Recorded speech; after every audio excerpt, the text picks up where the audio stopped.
En el servicio, hermanos, en el servicio todo es importante, ¿verdad? Todo es importante en el servicio, pero hay algo mucho más importante. ¿Qué creen que es lo más importante en el servicio, hermanos?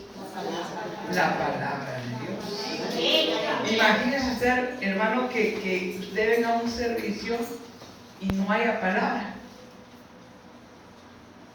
Puede haber presencia, y qué rico la presencia. Pero ¿qué pasa con toda aquella gente que no sintió la presencia? Salió igual como vino. Usted salió bendecido, pero ¿qué pasó con el amigo que se invitó? ¿Qué pasó con aquel hermano que tal vez necesitaba una palabra de aliento? Entonces es bien importante. Dice la palabra que habían dos hermanas. Una se llamaba María y la otra se llamaba Marta. ¿Y quién escogió la mejor parte? María. ¿Qué fue lo que escogió María? ¿Cuál? A escucharle. Miren, Marta posiblemente, cuando entró Jesús a su casa, Marta posiblemente estaba haciendo la comida para el Rey de Reyes y Señor de Señores. Posiblemente estaba preparando algo delicioso para Jesús. Y muchas veces nosotros nos afanamos queriendo traer la mejor alabanza, la mejor adoración, pero cuando viene la palabra no ponemos atención. Y en rima me salió sin ser canción, ¿verdad? Pero nosotros tenemos que escoger la misma parte que escogió María. Eso quedó ahí escrito para que nosotros sepamos que cuando Jesús habla, yo no soy Jesús, pero aquí está la palabra de Jesús. Y en ella meditaremos. Ahí es donde tenemos que prestar mucha atención. Miren lo que dice aquí atrás. Ciertamente el obedecer es mejor que los sacrificios y el prestar atención que los holocaustos.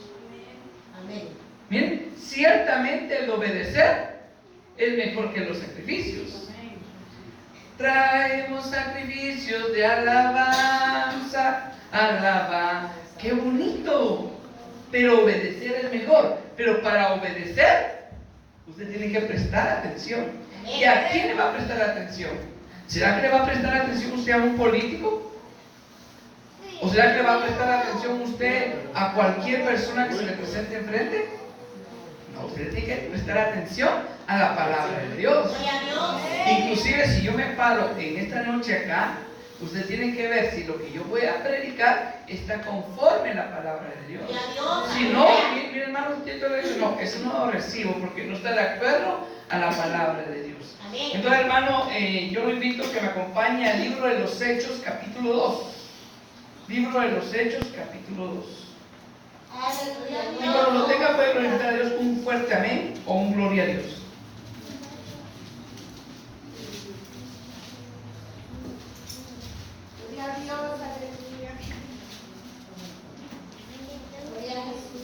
Hechos capítulo 2, verso 1 en adelante. ¿Cuál es el título del capítulo? La venida del Espíritu Santo. Fíjense que esto estaba escrito cientos y cientos de años antes en el libro de Joel. Yo lo invito a usted a que lea Joel capítulo 2. Ahí estaba escrito esto.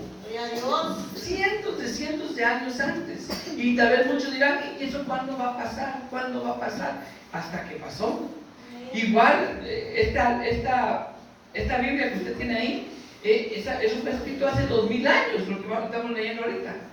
Hace 2000 años, y mucha gente dirá, es que están en qué tiempos que Cristo viene, y Cristo viene, y pensarán que nunca va a pasar, y el día que pase va a ser demasiado tarde.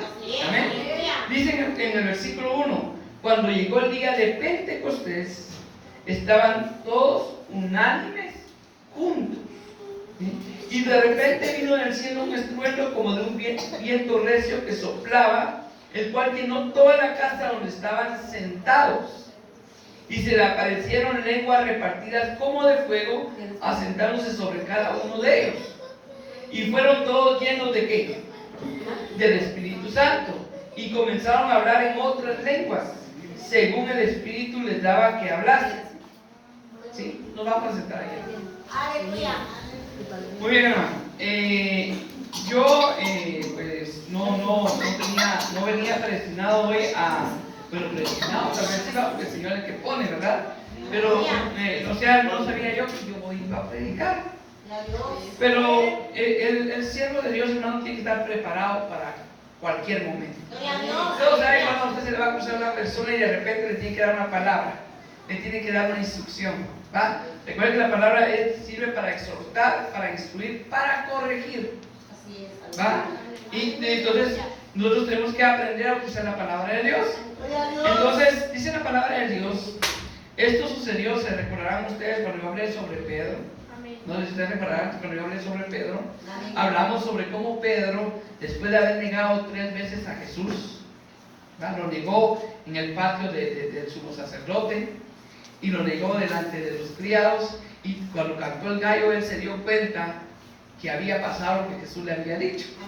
Y él se fue a pescar nuevamente, y pescando ahí lo fue a buscar el Señor. Pero el Señor todavía no había ascendido al cielo, había resucitado de entre los muertos, pero él todavía estuvo un tiempo con los discípulos. ¿Cuánto tiempo estuvo con los discípulos? 40 días. Dios le bendiga, hermana Leonidas. Es muy importante, hermanos, que nosotros aprendamos. Estuvo 40 días, como 40 días estuvo ayunando. 40 días es algo de preparación, ¿va? Donde uno se puede sacrificar, pero también se puede preparar, ¿verdad? Entonces Jesús estuvo, después de su resurrección, 40 días con sus discípulos. En San Mateo capítulo, en Hechos capítulo 1, verso 6, 7 y 8, miramos la ascensión de Jesucristo. Ahí después, al día 40, Jesús reúne a sus discípulos y les dice: ustedes van a ser mis testigos hasta lo último de la tierra. Y hoy se cumplió, porque ellos son testigos. ¿Cómo supo usted que María y Marta, Jesús entró a la casa de María y Marta? Por medio de ellos. Porque ahí está escrito. No por medio de las películas que dan para Semana Santa, porque esas películas están basadas en la Biblia. Por medio de la Biblia yo puedo saber, por ejemplo, que existió María, que existió Pedro, que existió Juan, que existió Jesucristo, porque quedó plasmado en estas hojas. Entonces, Jesucristo los puso así, y ellos fueron al aposento alto. Dice que habían 120 personas reunidas, y estaban así como están ustedes ahorita, sentados. Pero estaban unánimes, dice la palabra. En el verso 1 dice: cuando llegó el día de Pentecostés, estaban todos unánimes juntos. Y nuevamente, yo le digo a usted, hermano, entre las Biblias, entre las muchas traducciones bíblicas, la que más critican muchos, que no tienen sabiduría. Porque yo me he topado con mucha gente que me dice que la Reina Valera es la que más errores tiene. Y yo le digo: enséñanos. Tal vez podrán engañar a los que no están empapados en la palabra de Dios. Pero la Reina Valera, ahí estaban todos unánimes juntos. Usted mira, muchas traducciones solo dice que estaban juntos. Y no era solamente juntos. Porque en una iglesia pueden estar todos juntos, pero puede haber división. Así es. Y cuando hay división, no hay prosperidad, ni espiritualmente, ni materialmente, ni de ninguna forma. Porque es necesario que estamos juntos para que el Espíritu Santo caiga. Tiene que haber unión entre los hermanos. Tiene que haber un mismo pensar. Entonces están unánimes juntos, y de repente vino del cielo un estruendo como de un viento recio que soplaba. Imagínense, usted no sé si se ha dado cuenta cuando llueve recio y de repente comienza a soplar aquel viento y comienza usted hasta ver que las láminas se levantan. Yo no sé si usted se imagina cómo es el poder de Dios. Pero ese día en que había un viento recio que soplaba, imagínense eso. Y dice: el cual llenó toda la casa donde estaban sentados. Imagínense, a la gente se comenzó a hacer el pelo, se comenzó a despeinar. ¿Sí? Y dice en el verso 3: y se le aparecieron lenguas repartidas como de fuego. ¿Qué entiende usted ahí, hermano? O la palabra dice lenguas repartidas como de fuego. ¿A qué cree usted que se refiere la palabra con eso? Lenguas repartidas como de fuego. Le voy a decir a qué se parece, a qué era, a qué servía la palabra. Usted no sé si sabe, y cuando usted enciende una candela, ¿sí? Cuando usted enciende una candela, esa llamita que usted mira se le llama lengua de fuego. No sé si lo sabía. Entonces, por eso es que en algunos libros de historias bíblicas, cuando dibujan a los hermanos que tengan el día de Pentecostés, le ponen una llamita aquí arriba.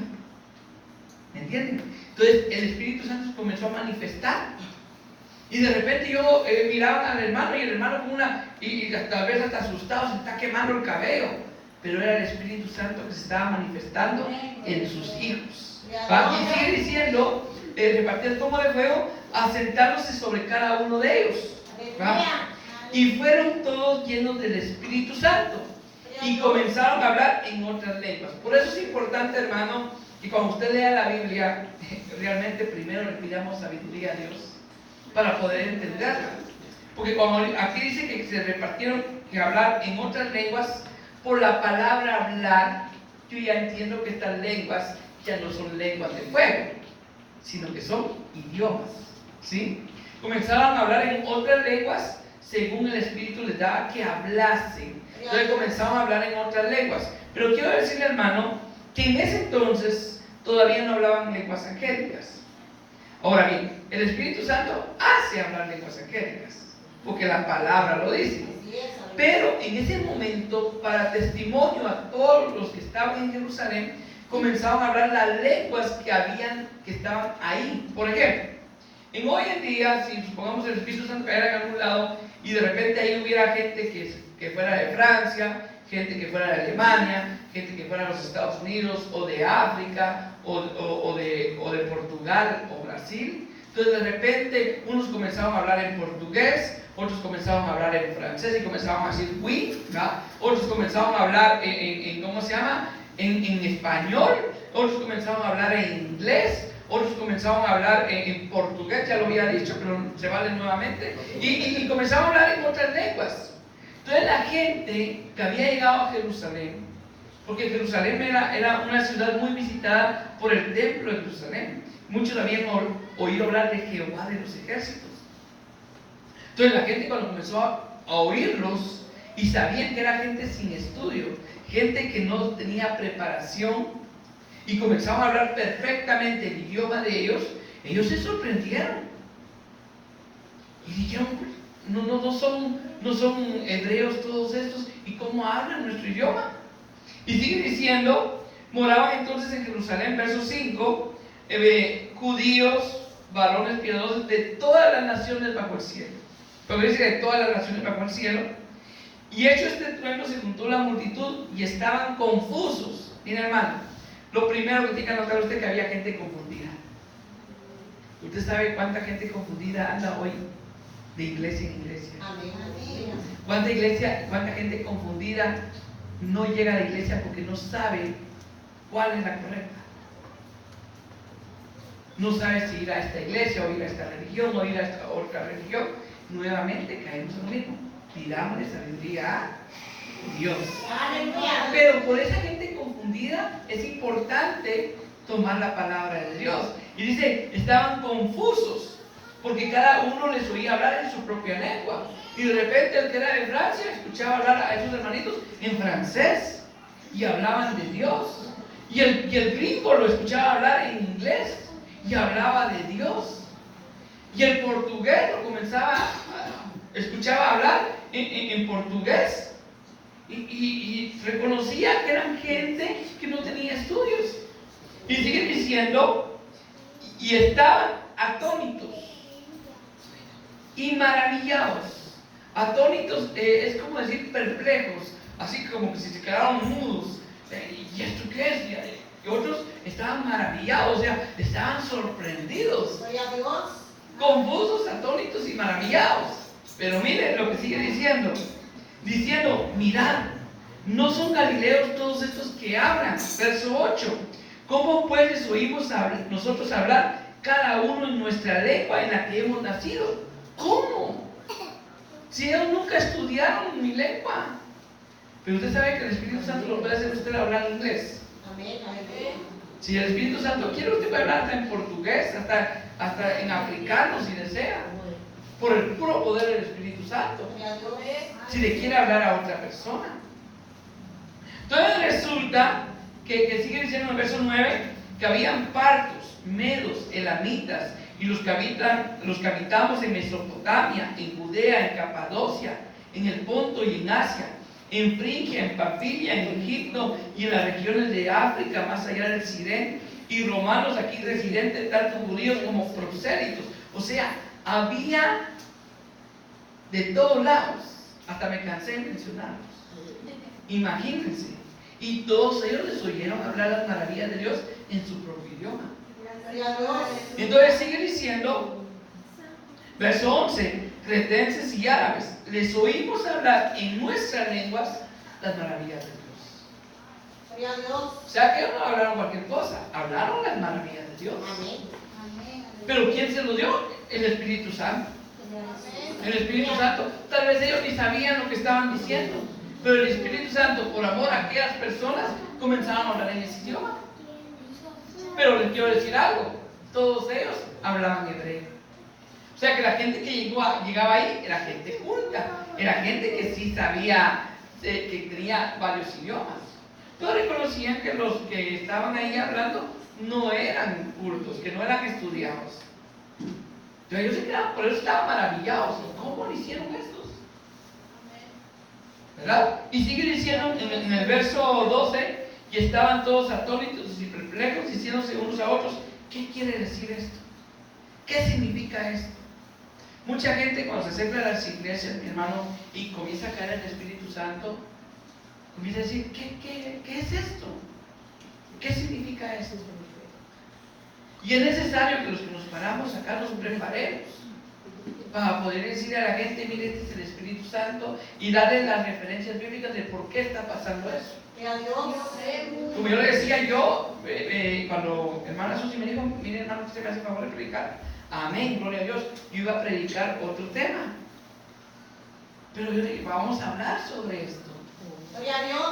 Entonces sigue diciendo, verso 13, escuchen bien, porque había varios grupos. Estaban los que estaban atónitos, los que estaban confusos, los que estaban maravillados. Pero en el verso 13 menciona otro grupo. En el verso 13 dice, mas otros, burlándose, decían, están llenos de mosto. Imagínense que aquel que no conocía ningún idioma, ¿va? Aquel que, por decirlo así, era ignorante de los idiomas que estaban hablando ellos, ¿va? La palabra ignorante no es una palabra que sirva para ofender. La palabra ignorante es un estado en el que puedo estar yo. Muchas veces yo he sido ignorante, porque por ejemplo, si a mí me hablan de cocina, yo soy ignorante.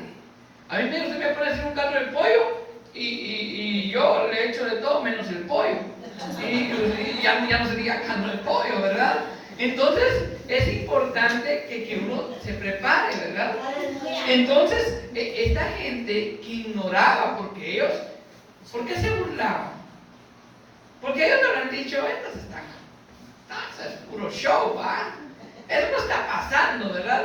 Ellos no sabían ni francés, ni inglés, ni nada, y los oían que hablar, estos pensarán que nos van a engañar, ¿va? Y se comenzaron a burlar. ¿Y a mí qué decían? Ustedes están borrachos. Porque cuando dice que están llenos de mosto, mosto en la Biblia es vino. O sea, están borrachos. Y mucha gente se burlan de usted y de mí, hermano. Cuando cae el Espíritu Santo, esos están locos. Ay Dios, yo he escuchado unos comentarios de gente ignorante.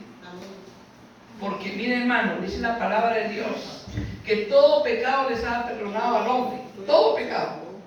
Incluso que blasfeme contra el Padre y contra el Hijo. Pero el que blasfema contra el Espíritu Santo, dice la palabra, que no les ha perdonado ni en esta vida, ni en la venidera. Aleluya.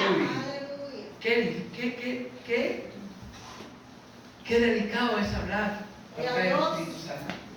Yo por eso a veces cuando cae el Espíritu Santo y pues uno dice, será o no será, yo mejor me quedo callado. Como dice aquel dicho, en boca cerrada, No entra moscas. Ahora, muchos dirán, pero hermano Cristiano, usted platica, que es justo. Pero yo platico cuando conozco. Como diría que he dicho, si yo digo que la mula es prieta, los pelos traigo en la mano. Si yo le voy a hablar a usted de algo es porque ya lo leí. Ya me lo mostró Dios. Si no, mejor me quedo calladito. Va, entonces, había gente que se estaba burlando. Todavía había 4 grupos. Los que estaban confusos, los que estaban atónitos, los que estaban maravillados y los burlones. Mi hermano, pero aún de esos burlones, Dios puede sacar cierros paralelos. Así es, aleluya. Aún de esos, porque si usted se recordará, Pablo, ¿qué era Pablo? Pablo era un asesino. Él pensaba que le estaba sirviendo a Dios. Él pensaba que agarrar a los cristianos y llevarlos ante los sacerdotes estaba sirviéndole a Dios. Y él consintió en la muerte de Esteban. Pero, ¿en qué se convirtió Pablo? En un siervo de Dios. Casi todo el Nuevo Testamento está escrito por Pablo. Fue un instrumento poderoso. Por eso que Ananías no quería ir cuando Dios le habló. Y el Señor le dijo, ve, porque instrumento escogido me es este.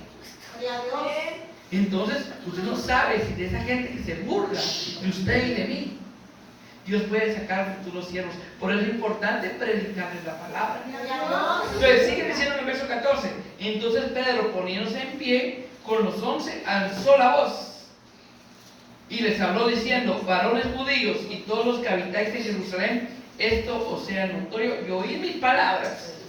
Porque estos no están ebrios. Sin duda Pedro escuchó a esos que dijeron, están llenos de mosto, están borrachos. Pedro lo escuchó y le dijo, miren, estos no están ebrios. Dice, estos no están ebrios como vosotros suponéis. Ahí se estaba refiriendo a los burlones, ¿va? Sino, puesto que la hora tercia del día, entonces dijeron, ¿quién se va a emborrachar? Ok, sabemos que hay gente que no tiene hora, ¿va? Pero él está diciendo, pero no están tomados. Y sigue diciendo, mas esto es lo dicho por el profeta Joel. Es importante que el que se para a hablar sepa palabra. Cuando Jesús se le presentó al enemigo para tentarlo 3 veces, las 3 veces le dijo, escrito está y escrito está. Si usted quiere atacar al enemigo, tiene que saber palabra.